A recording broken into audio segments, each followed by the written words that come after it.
Ini pemandangannya yang mencemarkan imej Kuala Terengganu sebagai bandaraya warisan pesisir air dan di bawah pentadbiran berstatus Maju Berkat Sejahtera. Ia hasil tinjauan kru kami di Taman Permen Permai Kampung Bukit Cenering, berhampiran surau dan Tabika Kemas. Bau sampah memualkan sehingga mengganggu jemaah setiap kali ke surau dan sesi pembelajaran di Tabika. Penduduk mendakwa ia sudah terbiar hampir sebulan. Bagaimanapun, menyedari kawasan ini dirakam lensa kami, pihak kontraktor telah membersihkannya malam tadi.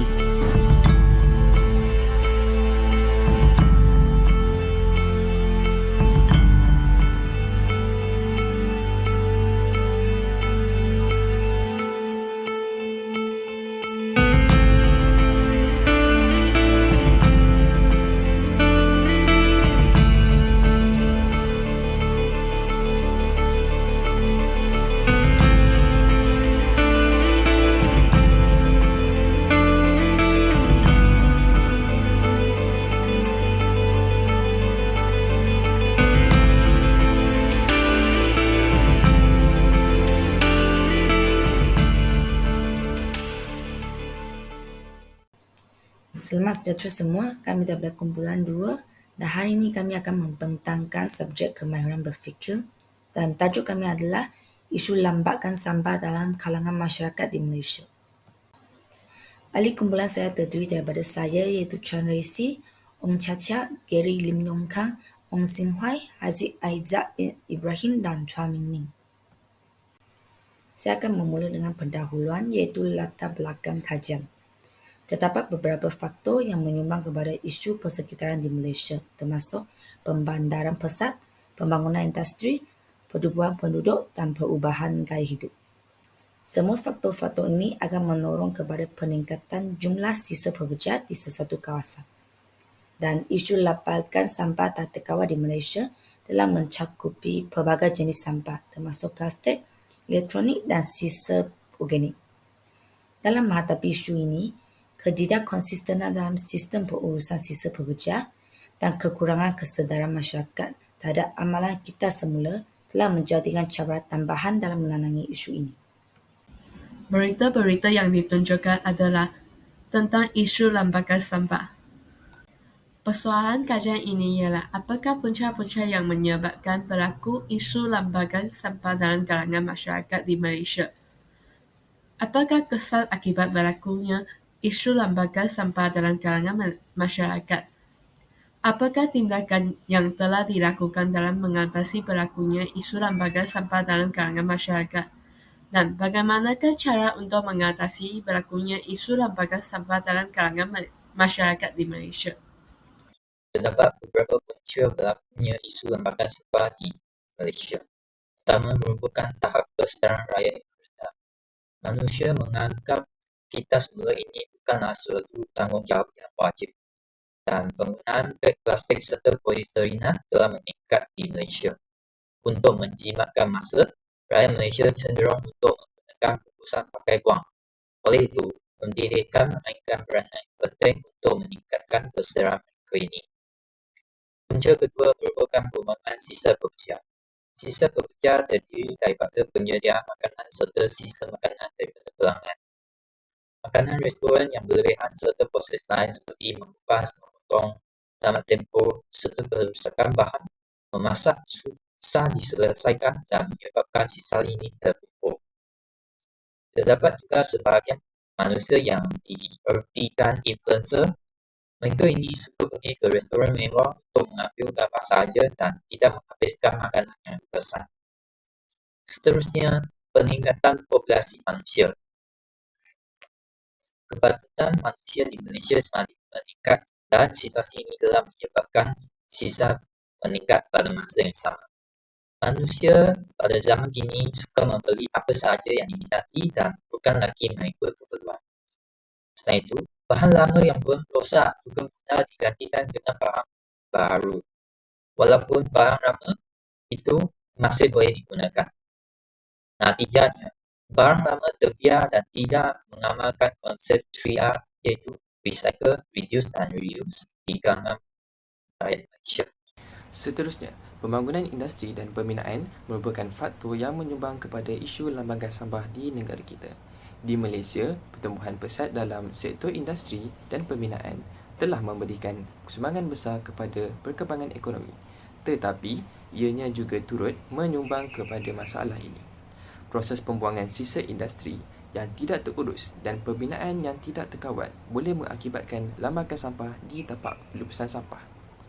Selain itu, kegagalan dalam amalan pengurangan sampah dan kita semula. Amalan pengurangan sampah seperti pemilihan barang yang kurang menghasilkan sampah, pengurangan pembaziran makanan dan amalan guna semula barang. Jika dilihat kepada peringkat rumah tangga, amalan penghasilan sampah kering dan sampah organik semakin dilupakan. Manakala pada peringkat komuniti dan perniagaan pula, kekurangan kemudahan kita semula tidak mencukupi sehingga menyebabkan amalan kita semula gagal dilaksanakan dengan baik. Kita pergi ke faktor yang seterusnya, iaitu penggunaan plastik yang tidak boleh digunakan semula. Plastik sukar diuraikan dan mengambil masa yang cukup panjang sehingga ratusan tahun untuk mereput. Malaysia menduduki tempat kedua di Asia dan ke-8 di dunia yang tidak menguruskan sisa plastik dengan baik. Hal ini bukan hanya mengisi tapak pelupusan sampah dengan cepat, malah mencemari alam sekitar terutamanya lautan.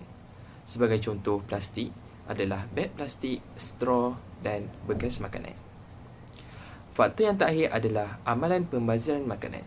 Hal ini dijangka berlaku kerana kurangnya kecekapan dalam proses pengenalian makanan.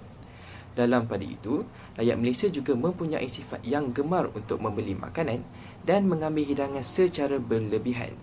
Perkara ini memberikan impak kepada alam sekitar dalam bentuk sisa organik yang membusuk di tapak pelupusan sampah, sehingga memberikan imej buruk kepada pelancong-pelancong yang datang ke negara kita.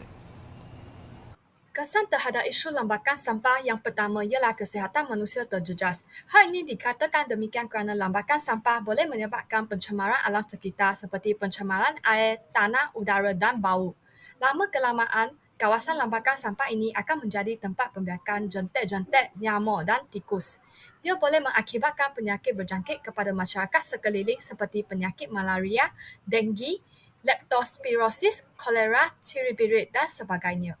Contohnya, sisa perindustrian, sisa bahan binaan, plastik dan sampah isi rumah dibakar secara haram menyebabkan pencemaran alam sekitar dan akhirnya menjejaskan kesihatan penduduk sekitar. Antara kesan sampingan jangka pendek ialah batuk, sakit kepala, kesukaran bernafas dan asma. Manakala kesan sampingan jangka panjang ialah loya, muntah dan boleh menyebabkan kematian. Selain itu, kesan kedua terhadap isu lambakan sampah ialah kematian hidupan laut. Hal ini dikatakan demikian kerana pembuangan sampah sarap bukan sahaja berlaku di darat, malah ia juga berlaku di dalam air. Menurut laporan Program Alam Sekitar Pertubuhan Bangsa-Bangsa Bersatu, pembuangan sisa sampah seperti beg plastik dan botol plastik ke dalam laut seperti penyu, ikan dan anjing laut mati disebabkan tertelan plastik. Terdapat sebanyak 100 ekor mamalia laut dan penyu maut di seluruh dunia disebabkan tertelan dengan sampah sarap yang dibuang ke dalam laut. Bukan itu sahaja, sisa sampah sarap boleh mengangkut patogen, neutron, bahan cemar dan pepejar ke lautan yang boleh mengakibatkan kematian ikan, karang dan sebagainya. Hal ini demikian kerana suhu dan nilai pH laut telah berubah. Kesan seterusnya terhadap isu lambakan sampah ialah pemanasan global. Terdapat anggaran 38,000 tan sampah sehari tidak dapat diuruskan dengan berkesan, terutamanya di bandar. Contohnya, gas-gas yang bertoksik seperti gas metana dan karbon dioksida dibebaskan daripada pelupusan sampah. Bukan itu sahaja, gas metana dan karbon dioksida boleh mencemarkan udara dan memerangkap haba secara langsung, menyebabkan perubahan iklim seperti hujan ribut dan panas terik di seluruh dunia. Bukan itu sahaja, pemanasan global juga boleh menimbulkan kesan kepada individu seperti strok haba disebabkan cuaca yang terlalu panas. Kesan terhadap isu lambakan sampah yang keempat ialah pencemaran bau. Pencemaran bau boleh berlaku disebabkan kelemahan dalam pengurusan sampah, terutamanya di tapak pelupusan sampah haram. Hal ini akan menyebabkan masalah ketidakselesaan dan masalah kesihatan kepada persekitaran fizikal. Ia juga akan mengganggu tidur, menyebabkan tekanan mental dan menurunkan kualiti hidup masyarakat setempat. Kesan terhadap isu lambakan sampah yang kelima adalah bencana alam. Tapak pembuangan sampah yang tidak terkawal boleh mencipta kawasan genangan air dan boleh menyumbang kepada peningkatan risiko banjir. Sampah yang dibuang ke sungai, saluran air atau sistem peparitan boleh menyebabkan peningkatan risiko banjir, terutamanya semasa hujan lebat. Selain itu, melonggokan sampah di saluran air juga dapat menghalang aliran air normal, mencipta halangan bagi air hujan yang boleh menyebabkan genangan air. Akhir sekali, kesan terhadap isu lambakan sampah adalah merosakkan imej negara. Hal ini akan mencipta persepsi negatif tentang kebersihan dan pengurusan alam sekitar di negara kita. Ia juga akan mempengaruhi industri pelancongan dan penerimaan ekonomi negara Malaysia. Hal ini secara tidak langsung juga akan menjejaskan daya tarikan pelaburan asing. Antara tindakan yang telah dilakukan dalam mengatasi berlakunya isu lambakan sampah ialah pembersihan dan pemulihan tapak sampah. Menurut laporan daripada Bernama, terdapat satu laporan berkaitan tapak pembuangan sampah haram di Pekan Kapal Kelang pada bulan Mei 2023. Pihak berkuasa iaitu Majlis Perbadaran Kelang MPK telah mengambil tindakan segera seperti mengangkut 400 tan metrik sampah daripada tapak tersebut dan sampah yang berbukit telah dikorek oleh Jentera Berat. Pihak berkuasa perlulah memulihkan semula tanah yang tercemar dengan sampah supaya dapat mengurangkan gangguan dan ancaman kesihatan. Kos pembersihan dan pemulihan harus dituntut daripada pemilik tanah. Tindakan kedua yang telah dilakukan dalam mengatasi berlakunya isu lambakan sampah ialah kempen. Hal ini dikatakan demikian kerana kempen merupakan budaya baharu dalam usaha menjaga kebersihan alam sekitar. Menurut laporan WWF Malaysia, satu kempen yang bernama Kempen Berani Tegur telah dijalankan oleh kerajaan negeri melalui Perbadanan Pengurusan Sisa Pekerja dan Pembersihan Awam. Kempen ini melibatkan semua masyarakat untuk bersama-sama memantau dan menegur golongan yang membuang sampah secara haram. Tanggungjawab menjaga alam sekitar bukan sahaja merupakan tanggungjawab pihak berkuasa, namun setiap rakyat Malaysia mempunyai tanggungjawab dalam usaha menjaga alam sekitar. Oleh itu, cadangan untuk mengatasi isu lambakan sampah dalam kalangan masyarakat di Malaysia ialah kami mencadangkan mesin perubah sampah menjadi tenaga yang menawarkan potensi besar dalam menanami isu penjanaan sisa di Malaysia dengan mengubahkan bahan buangan menjadikan sumber tenaga, mengurangkan jumlah sampah dan mengoptimalkan penggunaan tapak pelupusan sampah. Kebaikan dengan menggunakan mesin ini adalah mengurangkan bilangan sampah dan optimasi tapak pembuangan sampah, mendapat tenaga yang boleh diperbaharui, dan mengendalikan sisa toksik. Jadi, kesimpulan yang dapat dibuat adalah isu lambakan sampah di Malaysia merupakan satu perkara yang serius dan perlu dititik beratkan oleh seluruh rakyat Malaysia. Jika tiada tindakan yang segera dilakukan, maka Malaysia bakal menghadapi cabaran yang lebih sukar untuk membendung isu ini daripada berleluasa. Oleh itu, semua pihak perlu bertanggungjawab dan bekerjasama sebagai awal dengan tebing untuk menyelesaikan isu ini dengan lebih berkesan. Sebagai rakyat Malaysia pula, kita mestilah menanamkan sikap bertanggungjawab dan berusaha menangani isu ini demi menjaga alam sekitar dan kualiti hidup global generasi akan datang.